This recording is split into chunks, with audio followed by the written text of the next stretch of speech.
hoses. I don't know, I'll make sure it won't happen. Hoses run. I've heard it, I've never been there.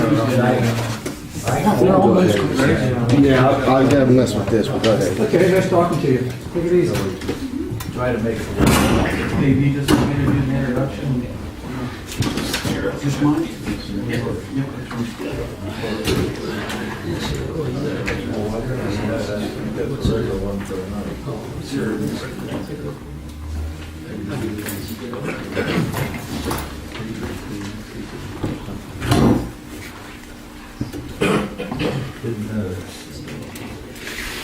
So today we have Josh Eggleston. Let me call order. I just want to see if, Go ahead. Okay. Still mess with I it. call order the special meeting, March 5th, 2013, Columbiana City Council. And it's concerning the rate study workshop conducted by the Rural Communities Assistance Program. Go ahead. Okay, sorry. Ferguson, Here. McBain, Here. King, Here. Schlenker, Here. Gallagher, here, sorry. Scott, Here. Wheeler. Blake.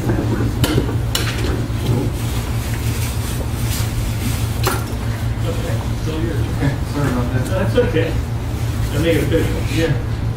So we brought Josh Eggleston in from Hart County WSOS to talk about a rate study as far as water and wastewater and kind of educate everybody about the reasons for doing a rate study. Thank you. Just to kind of explain tonight, more typically the way we do these is we kind of kick it off with a short course. So taking a whole afternoon of material and crammed it into about an hour and 5, an hour and 10 minutes, depending on how much discussion there is. So if I come to you with a whole night full of numbers and the concepts, we're here for about 6 hours longer than I want to be here. So it makes for a pretty long evening. So we try to not do it all at once.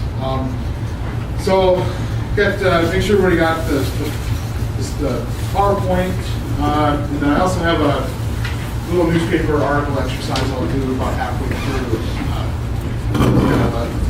It's a joke, but it's not really what it's so I'll look at. So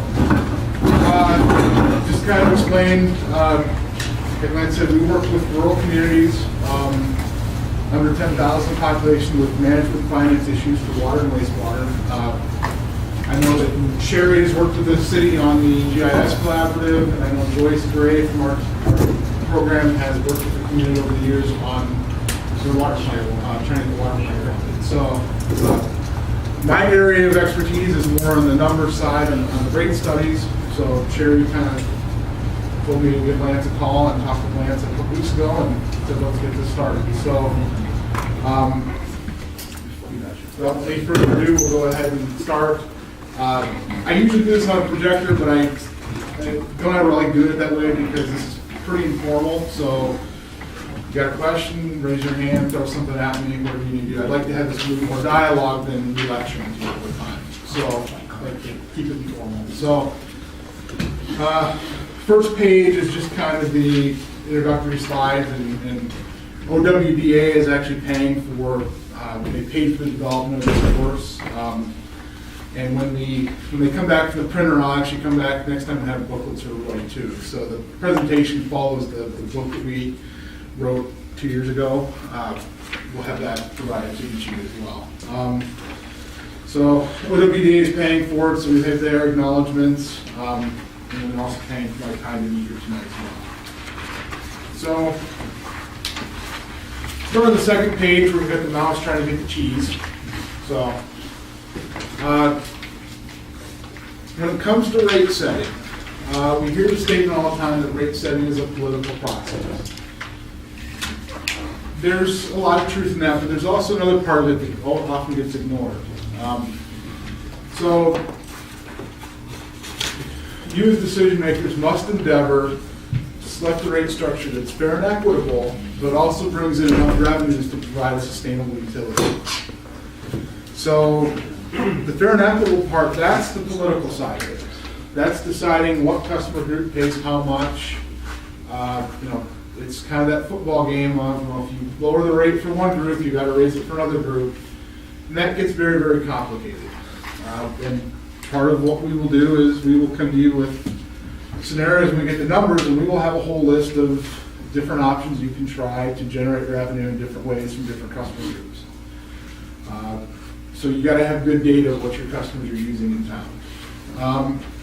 The part that's a management decision is having a rate structure that brings in enough revenues. So if you need $1 million to operate your utility, it's not a political decision to have a rate structure that only brings in $900,000. You've got to have a rate structure that brings in $1 million. So that's part of a management decision. So when we look at rates, what are some characteristics of a good rate structure?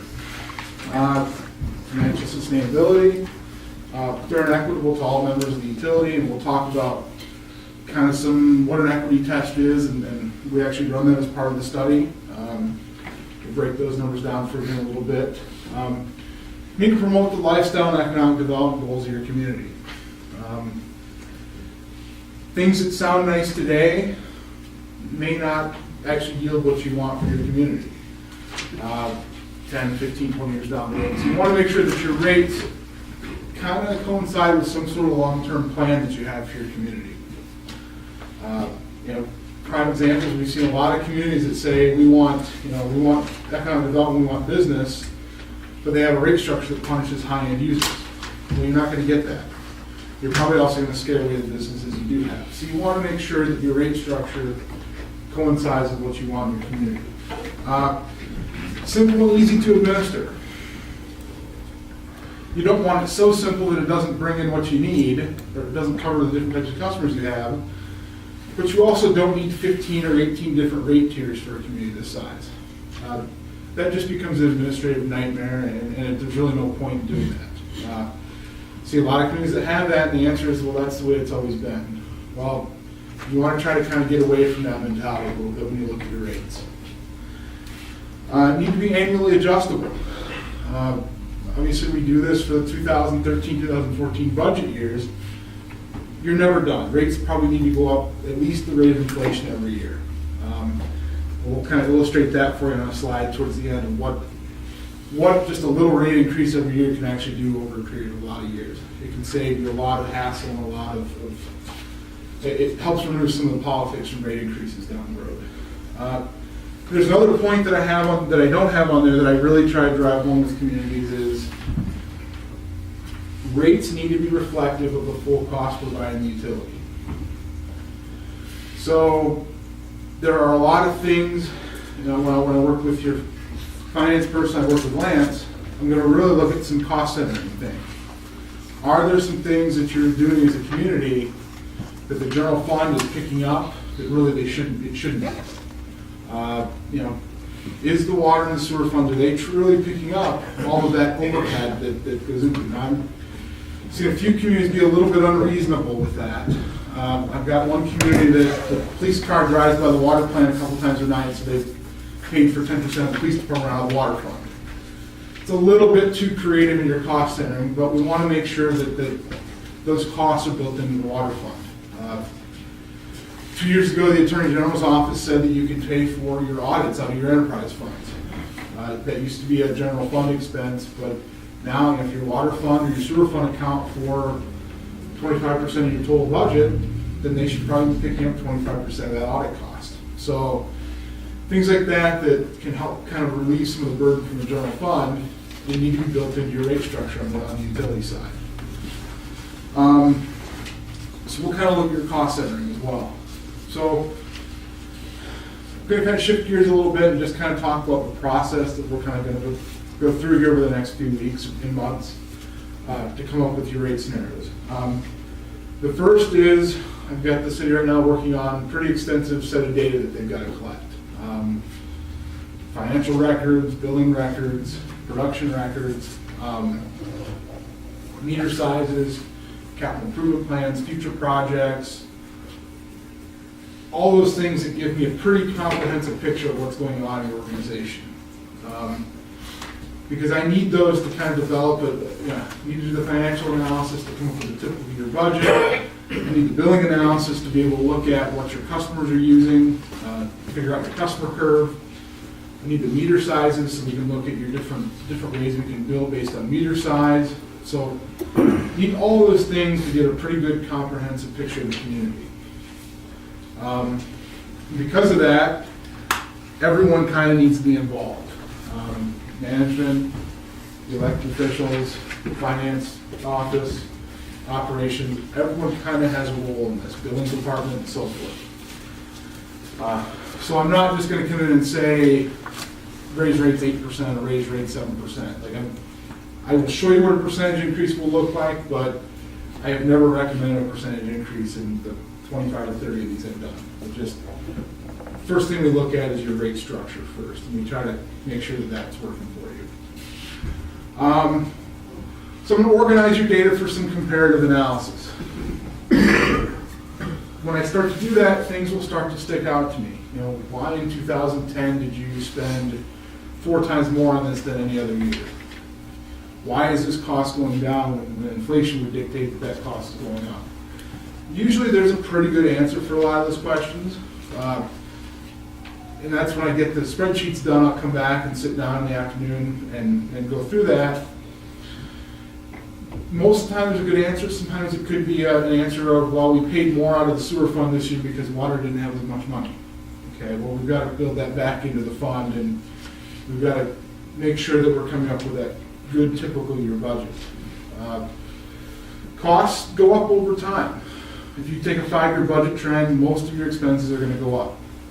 So just taking a 5-year average doesn't really work, because what things cost in 2008 and 2009 is going to pull your average down below what the most current recent year was. If costs go down, that definitely throws a red flag up, because costs rarely go down. There could be some perfectly good explanations for it. Could be, employees start picking up more of their health insurance plan. It could be we did an energy audit and we were able to save energy at the plant. Things like that are one-time things that might cause a temporary decrease in cost. The goal is to get all of those outline questions answered, so that way when I come back, I'm basing my rate model off of a very good one typical year budget that we work with. There's going to be things on the operations side that I'll ask the operators, are there things that you should be doing every 5 years that you only do every 10 years? Things that, we're not going to put gold pipes in the ground, but we're going to make sure that we're doing all the maintenance that we need to be doing in the system. So, and then those one-time things, I'm going to kick those out because those are kind of the outliers that are going to skew the data. So I want to make sure that I have that good one-year budget to work with and then move forward. The goal with that is not to have the lowest cost this year or lowest cost next year. We're looking for lowest life cycle cost of your system. And when I say lowest life cycle, we could be talking 20, 30, 40-year life cycle. So we may want to invest some money in years 1 through 10 so that years 20 through 30 see a lower operating cost. And that's kind of what asset management is. We'll talk about that in a minute. So when we talk about your budget, we want to make sure that all 5 of these things are in here. We want to make sure that, operation maintenance cost, I would be willing to say you're probably doing fine keeping up with that. I think the employees got their last paycheck. I think the lights are staying on. So I'd say for the most part, you're keeping up with the operation maintenance costs. Very few communities are not. But that's not all that goes into your plan when it comes to water and sewer. Next is your debt service costs. Hopefully you're keeping up with your debt service costs, because if you're not, typically if you miss a payment, some folks from Columbus come out here pretty quick and they're on the phone with you. So most communities are meeting those. Here's where we start to see a lot of communities fall off and they're not putting this into their budget. Equipment replacement costs. You have assets that are 30, 40, 50, 60 years old. They're reaching the end of their useful lifespan, and you need to start planning ahead for those replacements. New water system typically runs, for a groundwater system, typically runs about $8,000 to $10,000 per connection. So you can start to think about what the value of your system might be if you had to replace everything at once. A new wastewater system typically runs about $14,000 to $17,000 a connection. So you've got some very expensive assets in the ground, and if they were built with a 50-year design life and you're in your 40 or 50, your planning window is shrinking every day. You've got to start to plan for the future. You need to have some money put aside for emergency funds. We kind of have some target numbers of, you want to try to have 90 days working capital put aside. That keeps you in firm footing if you happen to lose a business or you have some major things go wrong, you're able to cover yourselves. And then lastly is capital improvements. That's things like system enhancements, increasing the size of something, changing the process. It's not just replacing what you have, it's enhancing it in some way. So when we talk about your budget and what your rates need to be, you want to make sure that all 5 of those are built into your rate. Very, very rarely do we see all 5 of those built into a utility rate. I have a colleague in my office that, the good news is I've never recommended this in a community, but if you used to call him for a rate study, his answer would be double them and then call me. And to some ways he was making a valid point is if none of these were put in the budget, by the time you do that, you are going to see a pretty sizable increase. Good news is I've never recommended somebody to double their rates. So probably won't happen here either. But you've got to start to look long term. You've got to try to get the lowest life cycle cost to your system. So one of the ways that you can do that is creating an asset management plan. That's one of the things that the US EPA has really kind of hit on the last 8 to 10 years is systems are wearing out. Systems are reaching the end of the lifespan. 50, 60, 70 years ago, had you built into your rates the replacement cost, you'd probably have the money today. Unfortunately, they didn't enforce that. So everyone's kind of behind at this point. So we need to somehow extend the useful life of our assets as long as possible to extend our planning window to start to save up some money. So asset management is a planning process that ensures you get the maximum value from each asset and have the financial resources to rehabilitate and replace them when necessary. A good asset management plan is going to dictate what your reserve requirements need to be. Because of time factors, we're not going to do a full asset management. That can be a pretty extensive project. So we come up with some reserve numbers. We're going to use some benchmark numbers in the rate study. But the goal is that you take the rate study and then over the next couple of years, you do develop an asset management plan that's a little more comprehensive. And the whole point of asset management is you start to do the preventative and predictive maintenance ahead of time rather than wait till things break and it costs more money to repair. So because experience indicates that 30 to 70% of maintenance dollars are usually misdirected. It's the reactionary things, it's waiting for something to break, having to repair things on overtime, having to dig up the street, having to take customers out of service when it's not planned. Time is money. If you're not able to serve your customers, you're going to lose revenue. So here we've got an example. We've got a water line that's in the picture here, and if you look real closely, about half a finger width to the right of that patch, you can see another leak that's been sprung. Imagine for a moment this line's in the middle of it's on Main Street, and every time this happens, you have to dig up the street. You've reacted to it, you dig up the street, you've got the man hours involved. When Something like this, you may want, after a couple of times, you may want to step back and say, okay, we need to get the project funded, we need to replace this line. You plan for that versus reacting to it every time that it breaks. In the long run, the hope is, yes, replacing the line is going to be more expensive, but over a 10 or 20 year window of having to dig it up all the time, you're going to save that money. Timely rehab on projects will extend the decay curve 2, sometimes 3 times of its original useful life. So, there are a lot of water towers out there that were built in the 30s and 40s that look in fantastic condition because they painted them every 15 to 20 years. There's also a lot of water towers out there that were built in the 60s that are only about 40 or 50 years old, that haven't been painted once, that are at the end of their lifespan. So you want to try to extend the useful life of your assets because you need to have time to save up money. So if we look at an everyday example, we think about a car. If you buy a new car, 20, 30, let's say you buy a $30,000 car, you drive it off the lot, and do nothing to it. Put gas in it, that's about it. Don't change the tires, don't change the oil, don't do anything to it. You're going to probably get 50 or 60,000 miles out of that car, and it's done for. You're buying another $30,000 vehicle. If you buy the $30,000 vehicle and you put $15,000 of preventative maintenance into it, you could easily get 3 times the lifespan of that car. So, yeah, you spent more money on that car in years 1 to 5 of owning it, but your lifetime cost is lower.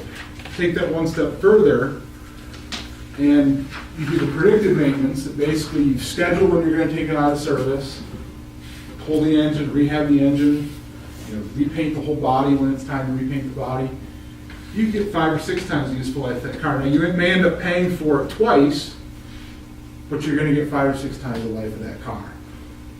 So for the duration, it actually is a cheaper per year purchase than just buying a disposable car. There are some components that don't lend themselves to rehab. That's understandable. There are certain things like some small pumps and so forth. You buy them, they wear out, you basically have to replace them. It doesn't work with all of your assets, but the big stuff, you want to try to plan your maintenance a little bit better. So how do we pay for asset management? Well, the cubicle people that work for US EPA in Washington, D.C. have this belief that a full cost replacement. It's not going to happen. Like I said, if you would have built into the rates 50, 60 years ago, you'd have money to replace things. They have this belief that if you're going to do $1 million project in 2 years, you put aside $500,000 a year for the next 2 years and you pay cash. It's not going to happen. So we've got to come up with some sort of middle ground. Kind of the middle ground that we've kind of recommended is there's going to be certain things that you're going to pay for 100%. There's just certain projects that you're going to do that you don't want to do all the preliminary work and all the design work, archaeological studies, to go down to Columbus and maybe save a little bit of money on an interest rate. Those things, $100,000 and less, you probably want to try to plan for and do in-house. Hey, we got a $100,000 project in a couple years, let's put aside $40,000 or $50,000 a year and just do it in-house. Things that higher than that, you'll never be able to pay full cost for, but you got to come up with something. What we push is that you shoot for around 10, 15, even 20%. It kind of serves as a down payment. And the reason for that is, if you're going to do $1 million project, construction money is a lot more favorable to acquire than planning and design money. Planning and design money, usually you pay market rates on it. If you can have 15 or 20% put aside of your system value, you can use that money to pay for all the project soft costs associated with the project. So you're going to be able to pay for your preliminary planning report, archaeological work, survey work, bulk of the design work, maybe some of the other administrative work, so that you have your project, and I don't want to know which side people lean politically here, but you're going to have your project shovel ready. I'm sorry, there's no better term. You're going to have your project shovel ready, and it's going to score better when it comes time to get grants and loans. You're also going to be able to plan better because it takes 2 to 3 years to get your funding lined up for projects, typically. So, a simple way to calculate that is give yourself a 30-year planning window, figure out what your system value is, give yourself a 30-year planning window, let's say your system's worth $20 million, divide that by 30 years, that's going to come up with your annual amount. Take 15% of that, that's what you need to put aside annually. That number becomes a little more realistic to work into your budget than saying you need to put aside $250,000 or $300,000 a year in your budget. That number is not feasible. But 30, 40, 50,000 into your budget for capital replacement, that becomes a little bit more realistic. So you want to try to have the project soft costs covered. You'll do that preliminary planning work because you want to set yourself up for the best funding possible. You want to have a good long-term plan because, as I said, it could take you 2 to 3 years to get funding lined up. I don't want to know how long, but I know the water project with USDA has taken more than 2 or 3 years to get funded. I think it's been a 5+ year endeavor. So, oddly enough, all of the funders want to be the funder of last resort. They all want to see that you've gone to everybody else first. I'm not sure how that works exactly, but because of that, you may have to hit 2 or 3 funding cycles with the different funders. So it may take 2 years plus to get things lined up for funding.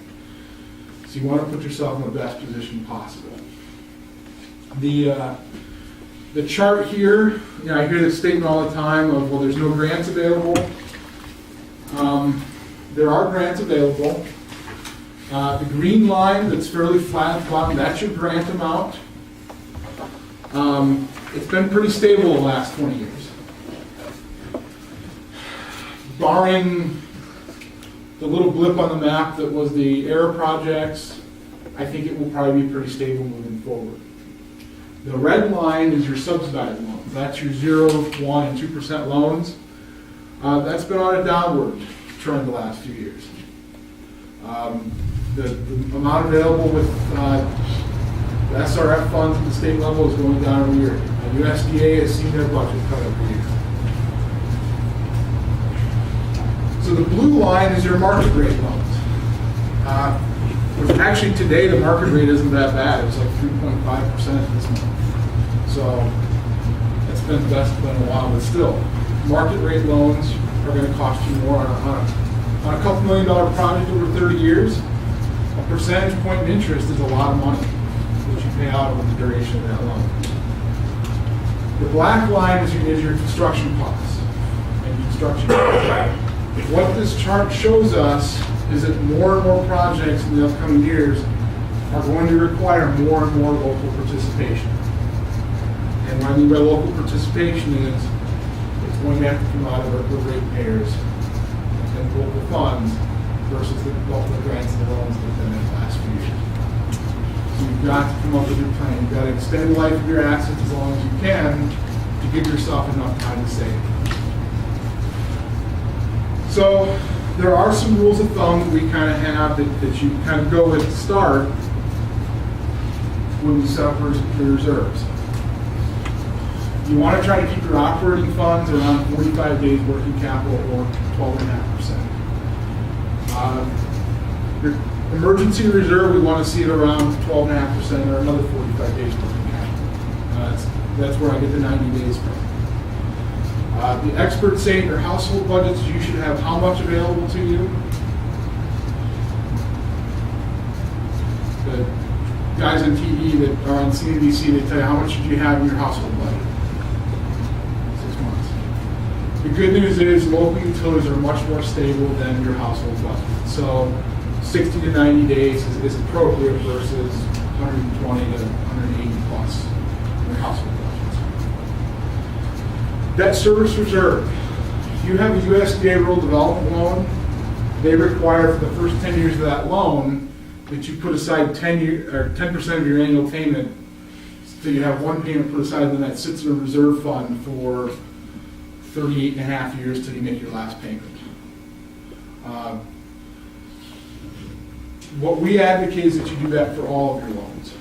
Now, if you're in year 18 of a 25-year loan and you've been making payments, I'm not saying you don't need to build that into your debt service reserve. But if you've got some new loans, you want to try to have a little bit put aside to cover that. So if you know that it's going to, if the cost is $5 per customer for debt, maybe you need to charge $550 or $575 to have a little bit of debt service coverage ratio. Because if your customers fluctuate during the year, if you lose a big customer, you're able to then at least cover yourself and make your payments on time. Rehab and replacement reserve, that's that increased maintenance that we talked about. Doing the preventative, predictive work as well as your short-term capital. Vehicles, lawnmowers, bobcats, backhoes, the smaller things that you are going to pay for in-house. We recommend putting aside about 2.5% to 3% of your revenues in a short-term capital fund. And then your long-term capital, that's what we recommend, where you come up with your system value and we try to give yourself a 30, 40-year planning window. Your sewer plant is pretty new, so you're probably safe to have a 40-year planning window there. Your water plant, not as new, your lines are getting older, so you maybe only have a 20 or 25-year planning window with that. So you want to be conservative, but you don't want to be too conservative. So, but you want to build these things into your budget because the budget is what's going to dictate what your rates need to be. So everyone could take about 2 minutes and just kind of read the article I gave everybody. I'll talk about that next. This article, Jeff? Yeah, that one.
So what we've got here is we've got a community that they've proposed a 40% one-time increase, which I've been to those meetings. Those aren't fun meetings. Those are painful. And then for 4 years thereafter, they're going to do a 10% increase. Community caught wind of it. I'm sure it was an unpopular increase. Anytime you talk 40% increase, it's unpopular. So they decided at the meeting on a whim, well, let's go 30% one time and then 10% a year for 3 years instead of the 4 years. Whenever you set your rates, you've got to have the budget to dictate your rates. If they had the budget to dictate that they needed that 40% one time and 10% a year for 4 years, they had everything they needed right there to stand on when they set their rates. All they had to do is say, well, here's our budget, here's our future planning, here's our projects. There's no questions. You want to make sure you have your ducks in a row when you look at your rates. They came up with a number, now they just kind of pulled another number out of the air. How do they know that number's going to be enough? Did they have a rate study done? Probably not. Did they you know, you don't want to be put in that position, because then this community is probably going to have to come back a second time and go through the whole process again. It's painful enough once, you don't want to do it twice. So, you know, what they basically did here is they forfeited about 49% of the potential revenue they were going to collect over that 4-year time frame. So, what are they not going to do? Are they not going to do preventative maintenance? Are they not going to do some things they need to do? And you can see basically what they did is to keep the rates low, they moved money out of the general fund. They definitely did some things that they shouldn't have, just to appease the community on the rates. What they should have done is better public education and better explaining why the rate needed to be that initial number. So it's just an exercise, and this is an actual community.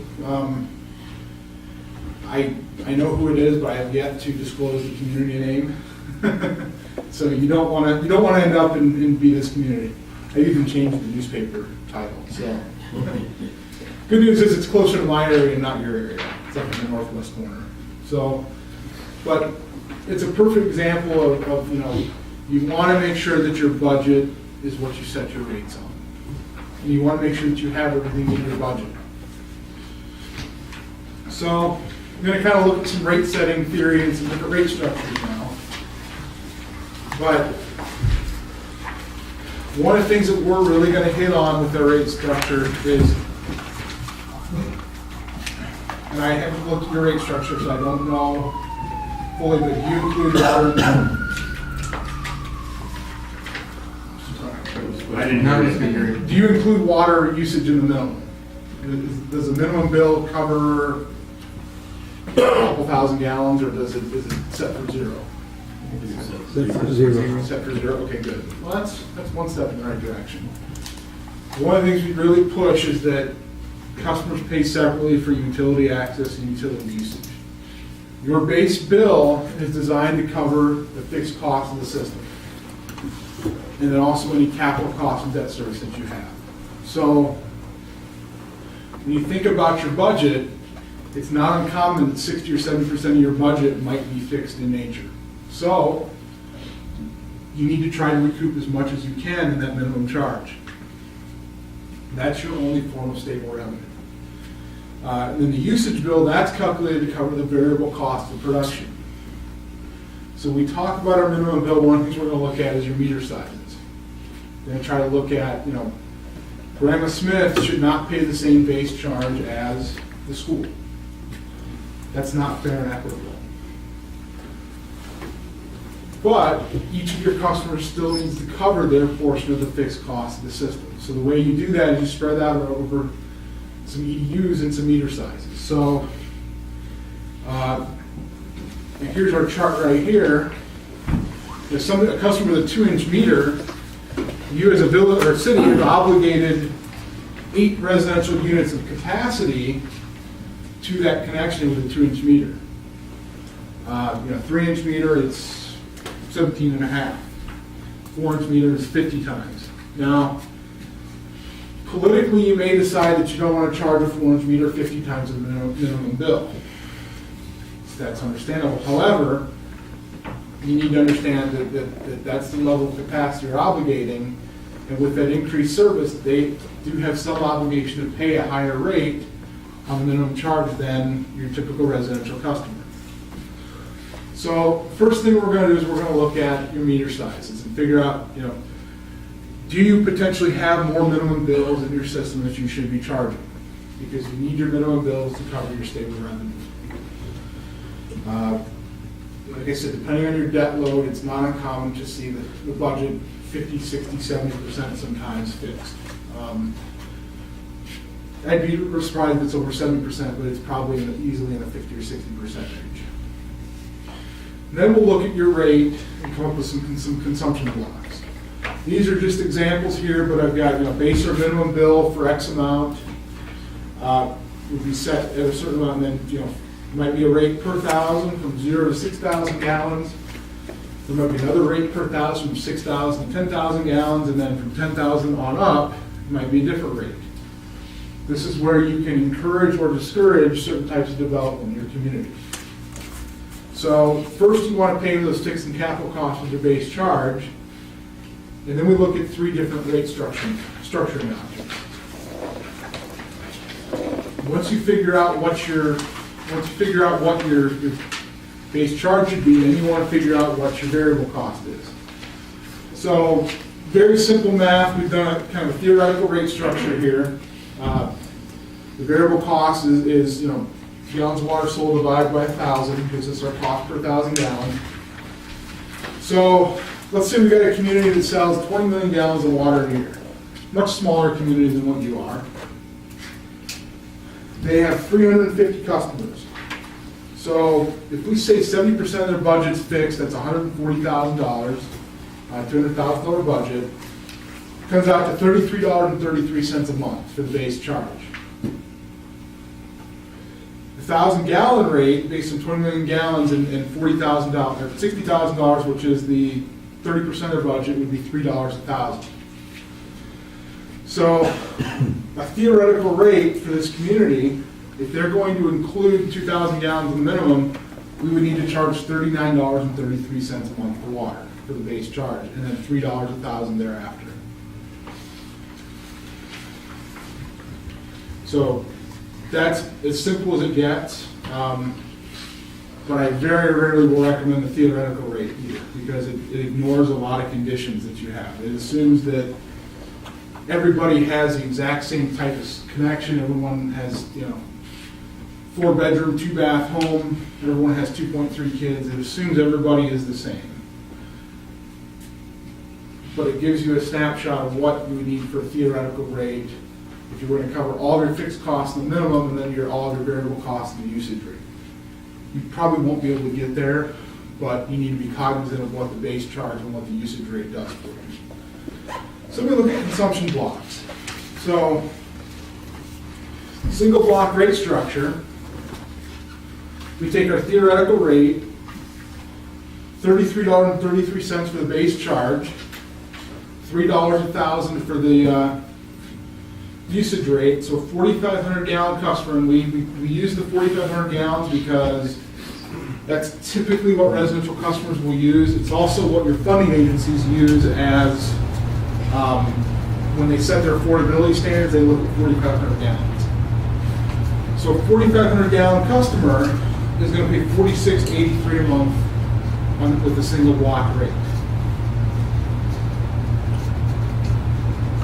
For a residential community with a very small commercial district or not a very high water using industry, that's not a bad rate structure to have. It's very simple, very easy to administer, very easy to calculate. It removes a lot of hassle. But it doesn't encourage economic development either. So the next rate structure we look at is a decreasing block rate structure. Under this rate structure, we're going to keep the base charge where it's at, $33.33 a month. We're going to have the usage rate from 0 to 6,000 gallons, we're going to have it at $4.50 a thousand. Then we'll drop it to $4 a thousand from 6,000 to 10,000.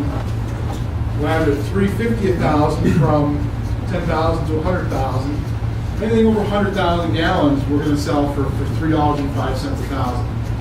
Remember, our variable cost is $3 a thousand. So we were selling it really for very, very marginally above what the actual cost is. I have one community that I work with that does this. They buy water from a regional supplier for $4.20 a thousand, and they turn around and sell it for $3 a thousand. And then they wonder why they're out of money. If you're going to give a rebate on the per unit cost, you want to make sure that you're not going below what your variable cost is. Best example I can use is Walmart. Walmart, they buy a tube of toothpaste for 75 cents a tube. They don't sell it for 70 cents a tube. They only sell it for 76 or 77 cents, but they're still making a profit. They're not going to sell it for what at a loss. So if we take this rate structure and look at the typical residential customer, you'll see that they actually pay a little bit more. They're going to pay about $55, $53, $58 a month. But there is some justification for this. When you have a lot of high-using customers, you're helping to spread out some of those fixed costs in your system over a lot of usage.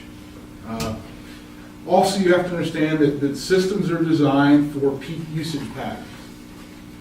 So you may have an industrial customer that runs, as an Ohio community, you know what base power and intermediate power and peak power are. But you may have a business that runs pretty even keel, 24 hours a day, 7 days a week, or 5 days a week. But it costs a lot more to design for residential usage patterns than it does for industrial usage patterns. Residential customers have very sharp peak demand periods. 6 a.m. to 9 a.m., 4 p.m. to about 11 p.m., and halftime of the Super Bowl.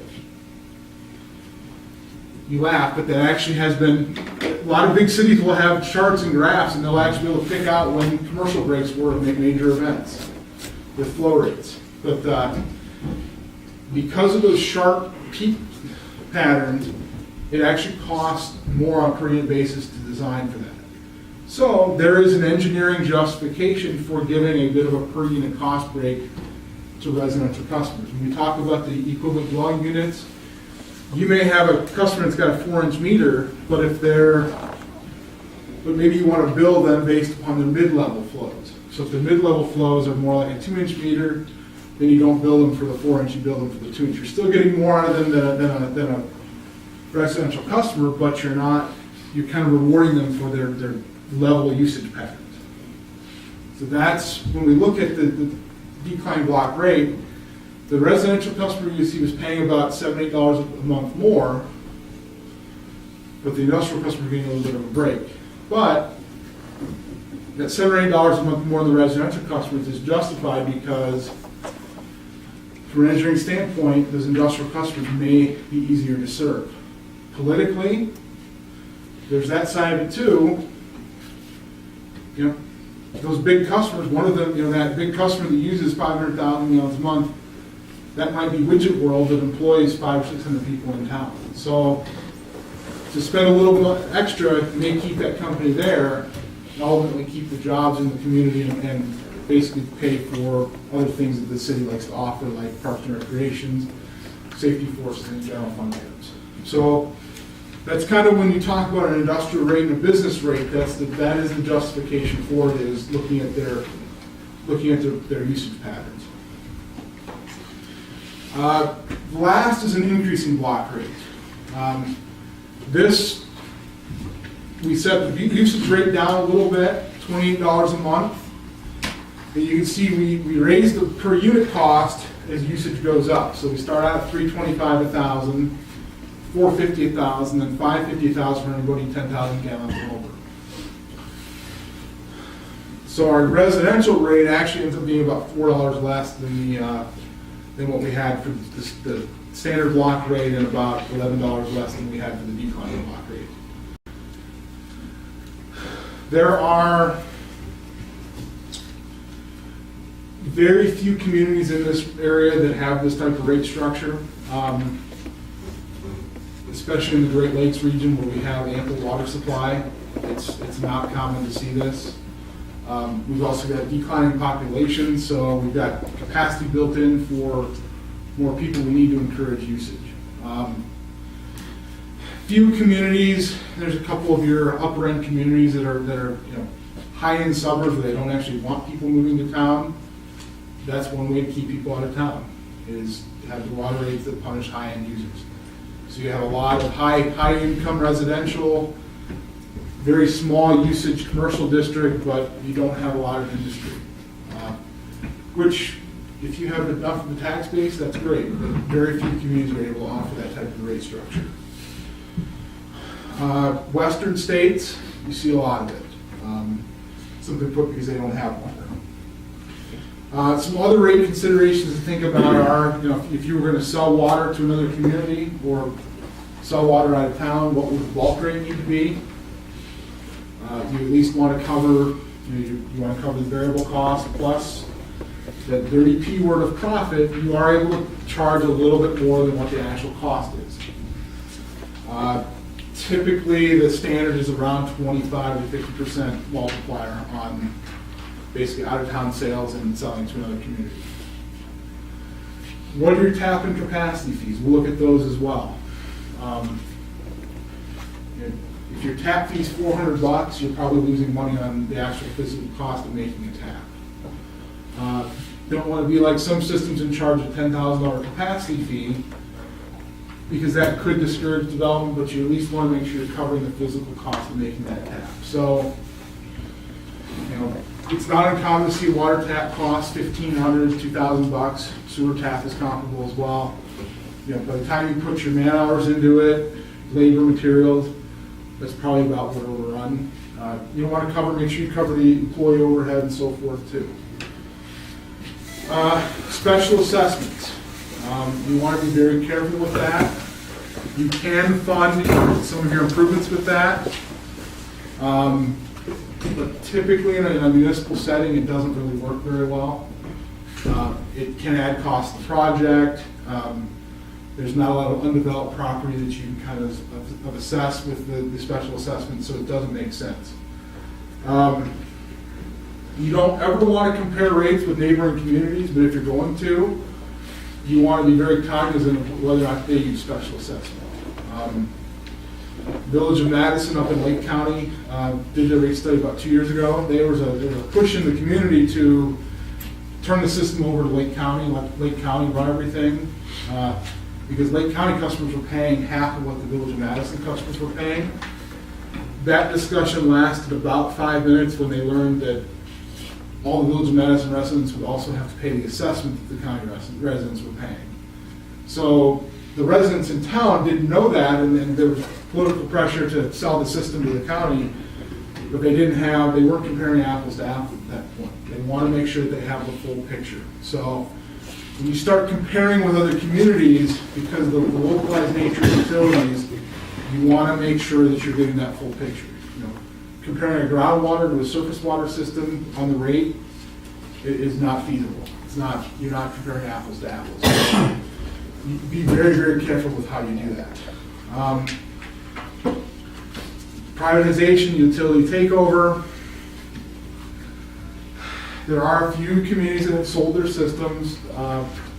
Keep in mind that the typical investor-owned utility needs to make a profit of around, the market standard is around 12 to 15%. So if you're going to sell to a private company, either your water or sewer system, you might as well just add 15% to the rates right off the top before they do anything. Because they're going to be responsible to shareholders and not necessarily the community. City of Geneva sold their system, and they turned around and tried to buy it back a few years later. And they did, but they paid a premium. So because of the type of nature of local utilities and being a power community too, it takes a lot of that control away from the local authority if you sell out your system. So you want to look at your lifestyle and your economic development goals of your community, like we talked about. I don't know that anybody is going to get the Honda plant employing 2,000 people tomorrow. I didn't see a lot of those open in Ohio last year. But if you want to keep what you have and you want to have your community marketable, you certainly want to have a rate structure that caters to that. You want to make sure that the rate, there are ways that you can reduce the rate impact on the senior citizens and low income. You don't want to get into a senior citizen discount program. There are a couple of communities that have done that, and there's actually a government guide that has a legal case against that you really get on shaky ground when your rate no longer is based upon the service derived. If you start to bring in all these different discount programs, there's no engineering justification for it. You want to be very careful. But there are ways, and we'll look at the rate that can reduce some of that impact. But keep in mind that each customer does have an obligation to cover their fixed costs of their connection too. So it is a fine line of how much of a break can you give. Seasonal usage patterns and snowbirds. My parents are snowbirds, so they don't like me when I bring this up, but you want to get away from getting any kind of snowbird discounts. You have a system that's got people connected to it 365 days a year. They have an obligation to pay 365 days a year. With every connection, there is a value associated with that connection. How much somebody chooses to use that connection, that's up to them. But once that connection is made, you have capacity obligated for them at the plant with water and sewer. You've got capacity built into the line that goes across the front of their house for that connection. Therefore, unless they physically disconnect from the system and dig up the line, they have an obligation to pay for the value of that connection. So you cannot, for somebody that goes to Florida for 4 months out of the year, you can't sell that capacity to somebody else and then pull it back when they come back. Once they're connected, you as a community are obligated to service them. Therefore, they have an obligation to pay for that value. So when we look at your minimum bills, we want to make sure that we're collecting all of the minimums that are out there in your system.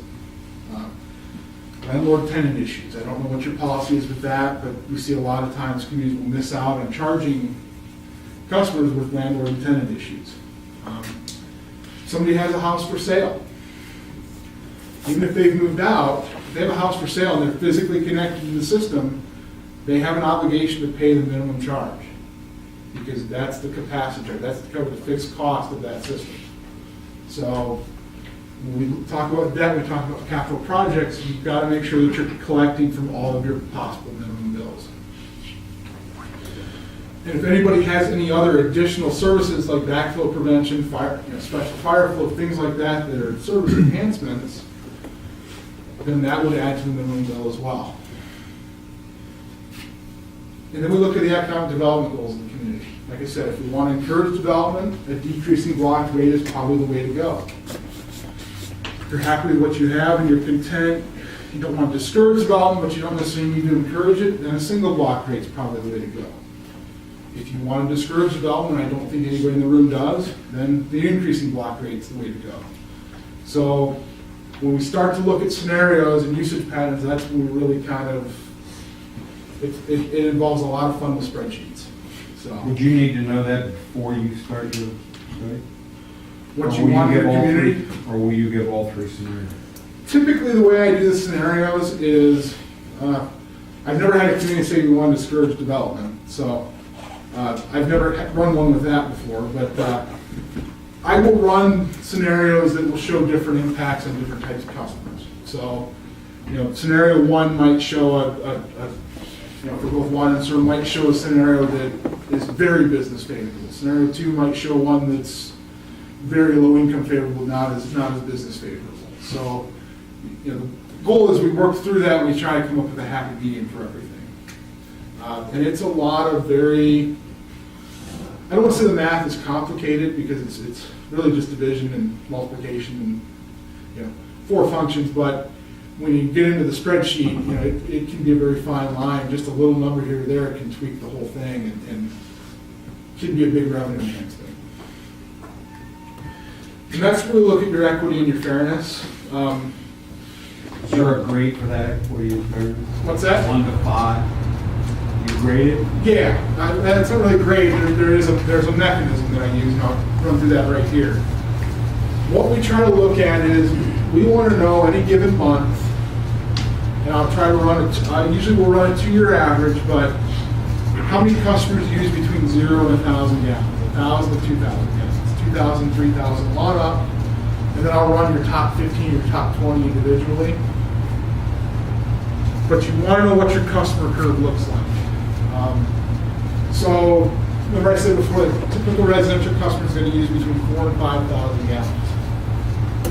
So, on our chart here, if we have 110 customers that fall in that range, if they account for 20% of the total usage of the system, then they should also account for about 20% of the revenue.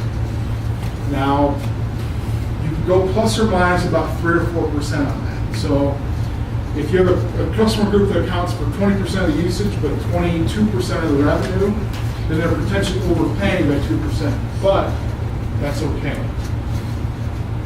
what you want to be careful is if you got that one big customer that they may be 0.2% of your customer base, but if they only account for 10% of your usage, but only 2% of your revenue, then you're giving too big of a break to that type of business. So you try to go that plus or minus 3 or 4%. So we try to, when we do the rate model, we try to play with it, play with the minimum bill, play with the usage rates, so that everybody kind of fits in with that 2, 3, 4% variance. The one thing that can skew the equity test is if your usage pattern of your community is so low that you don't have usage in your system to rely upon to bring in revenue. Had that happen in a couple of communities where I had one community where 87% of the customers used less than 2,000 gallons of water a month. So we could have made the usage rate $18 a thousand. We would have never brought in the revenue we needed to pay for the fixed cost of the system. So the result was we had to build that into the minimum charge. I'm hoping that you have enough businesses in town, enough industry that will be able to kind of, you won't see too skewed it won't be too skewed either way with your usage patterns. Residential usage over the last 4 or 5 years because of conservation initiatives and things like that, low flow toilets and shower heads and washers and dryers. Residential usage has dropped from about 4,000, 5,000 gallons down to about 3,500 gallons on average. So nationwide, you've seen about 800 to 1,000 gallons per month average drop in usage. So if I see you guys at about 3,000 to 4,000 average, if your peak group is 3,000 to 4,000, I'm not going to worry. I will worry though if I see you much lower than that, because that to me would indicate you might have some metering issues. The community I said had all their customers using, 87% of customers using 2,000 or less. It was a very poor community, but I also know that there were some metering issues in the system. So that was one of the ways that I could make a case that they need to look at some meter replacements. The billing analysis is one of the things I'll probably spend the most time on. A lot of pencil and paper calculations, because that's going to give me, my whole rate models are going to be based on that. If I can build your base rate model based on what you currently bill, and I'm within 2% of what you actually bring in, I'm pretty happy because there's no billing discrepancies. I've had one community where I ran the numbers multiple times, and I said, what's the problem here? And they found out that their computer was